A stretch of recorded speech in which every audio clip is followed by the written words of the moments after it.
What are you willing to do in order to survive? Anise and Buoy seem to be a determined pair, ready to take on the dangers of the road as they travel across America in search of a cure. From the onset, we are explicitly told that there was a plague that attacked and infected all the adults, and anyone that starts to hit puberty is at risk of losing their lives to it. We are introduced to Anise as she is walking out from a hospital. In a forest, we see young boy trailing away with his toy car, unaware that he's being followed by two people in animal masks. Suddenly, they come up behind him, threatening him to hand over his backpack, which he is not willing to give up and is going to fight for. He pulls out his screwdriver in a challenging manner. Of the two, one is male and the other female, who appears to lead the duo. The girl steps forth in an attempt to force the bag off of him, but he quickly uses his screwdriver to defend himself. Upon his quick recovery, she uses her machete to strike him down quickly, murdering him, only to find that he was only carrying more toy cars in the bag. Upon removing their masks, we see that the masked beings were none other than Anise and Buoy. Soon after, they hear singing coming from the forest, and they follow the sound to an almost abandoned park, where they observe a girl working on a water pump. Faking an injury, Anise approaches the singing girl, calling for water. She quickly agrees to meet Anise by the swings,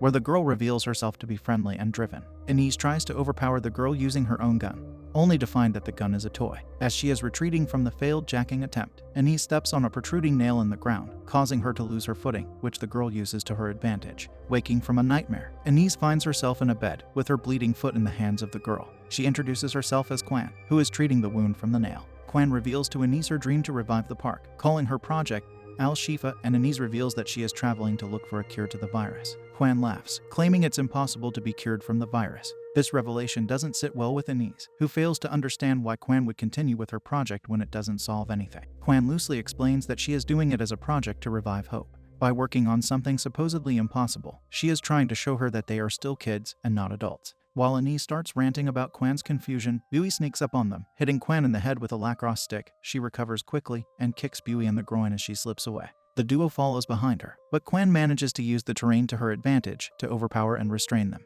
Again, Anise is waking up, but this time to the sight of Buoy tied down to a pedaling bicycle generator attached to a water pump, which is connected to a water slide. When Quan appears, she encourages Anise to try and use her imagination. Instead of looking at what's right in front of her, she should try and see the bigger picture. There is no need to harm each other when you are going to lose your life in the end anyway. She suddenly pushes Anise down the slide and follows. Anise, terrified at first, begins to enjoy the ride and starts laughing together with Quan as a friendship is formed. Simultaneously, a group of people in blue hoods lurk in the forest, and one manages to find a toy car in the mud. Cut to a commercial talking about going through puberty, and we get emphasis on the larynx, the voice box. This is where the symptoms of the virus first appear, followed by the coughing up of blood before the eventual expiration.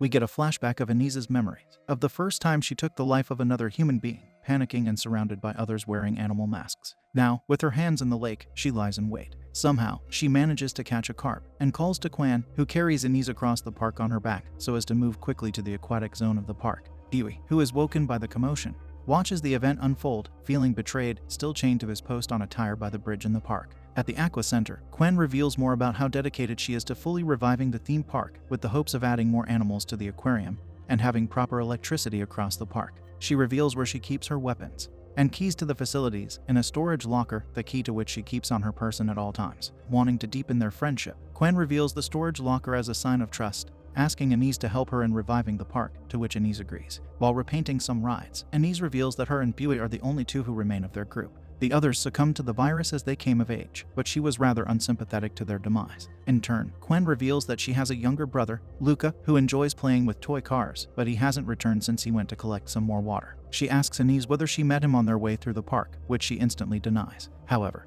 the memory of her ending the boy's life runs fresh in her mind as she swung her machete at his neck. Anise manages to swiftly palm the keys to the storage locker and hurries away in an attempt to free Buoy from his chains. Their interaction is less than pleasant, as Buoy reminds her of their initial objective, to find the cure, not to make friends. There's a quick snippet of how the duo first met, as Buoy was getting bullied by some kids, one of whom was holding a lacrosse stick, similar to the one he owns now. Anise, unable to free him from his chains, as she did not manage to get the correct keys, hurries off in frustration. We see a memory of how Anise came to be the leader of their masked troupe by challenging and defeating their leader, who is then finished off by Buoy. All the while, she is preparing a snake as dinner, which Quan mistakes to be their fish at first. Later, as they are working to restore the electricity to the park, Anise tells Quan how she grew up in the hospital, raised by nurses and books, never knowing who her parents were. She reads survival books in preparation for the possible world-ending event.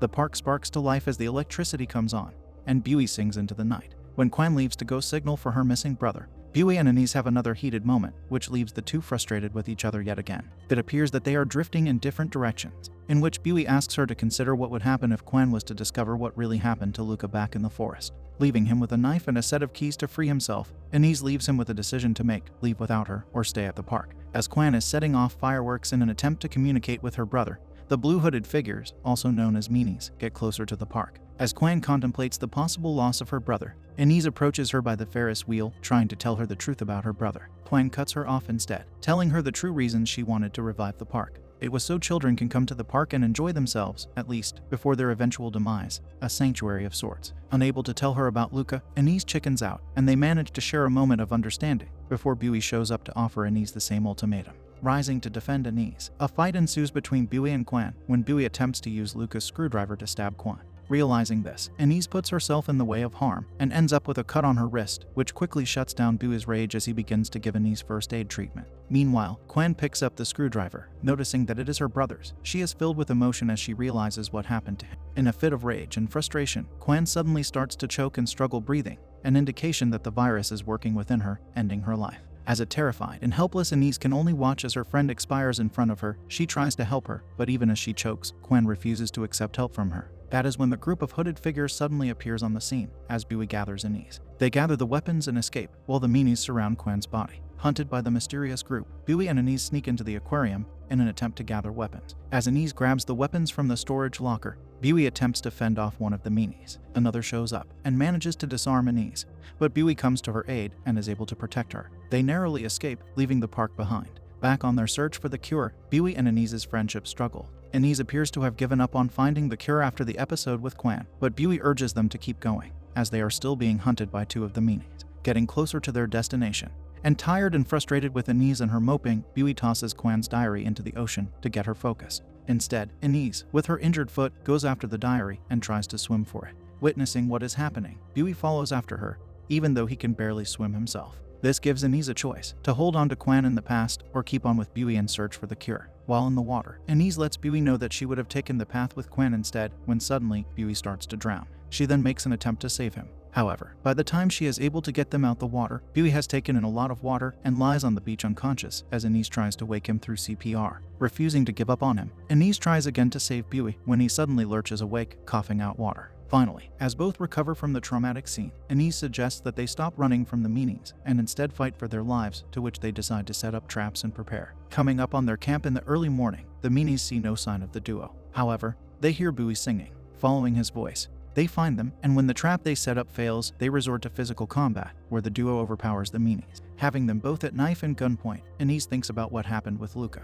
Instead of ending them, Anise chooses to let them go, realizing that they are all just kids fighting each other and they don't know what they are doing. However, as they are about to walk away from the scene, they are approached again by the female of the pair. Realizing that they are unable to speak, hence why it is difficult to communicate to each other, she uses a pen and writes to them, telling them that they can help each other. To which Anise finally realizes that they were trying to help them, and not hunt them down. Soon after, she experiences dizziness and pain in her throat, then she starts coughing up blood and falls to the ground. Suddenly, Anise finds herself back at the park with Quan. They have an honest and open conversation, in which Anise admits to her faults and manages to forgive herself and have hope for what comes next. Waking up in a hospital bed, Anise finds that she cannot speak and there is pain in her throat when she tries. A person walks in, holding a whiteboard and a marker. They manage to explain that she has been cured of the virus through an emergency operation removing her larynx, which is where the virus attacks. The removal of her voice box means losing the ability to speak, a small price to pay for her life. Reinvigorated with a new purpose, Anise and Buey now assist their new camp by recruiting more kids that are lost and roaming around.